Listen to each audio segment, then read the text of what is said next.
Bismillahir Rahmanir Rahim. Allahumma salli ala Muhammad wa ali Muhammad. Although missing from the present text, the text Al-Azhar says that it is recommended and highly encouraged for one to give condolences to the family of the deceased, outwardly righteous Muslim. A Muslim can say things like, "May Allah increase your reward," or "May Allah forgive your family member," or the like. However, this is to only be said if the deceased was an outwardly righteous believer, and the grieving family member was also an outwardly righteous Muslim. However, if the grieving family member is outwardly disobedient or a disbeliever, and the deceased was an outwardly righteous and just Muslim, one can say things such as, "May Allah increase the reward of the deceased," and "May Allah forgive the deceased."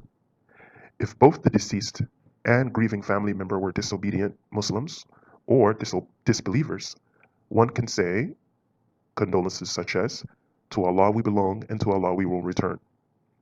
In the case of a deceased disbeliever or disobedient Muslim, one is to not ask forgiveness, divine pleasure, or divine reward for such person.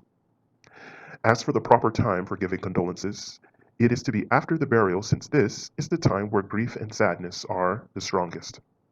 Also, according to the text Al-Azhar, it is recommended to spend time with the family member of the deceased, whether the deceased was a Muslim or not. This is so that one can use the death as a lesson for the family. If the deceased and his relatives were open sinners, it is not necessary to spend time with them unless one uses it as an opportunity to emphasize the importance of repentance and rectification.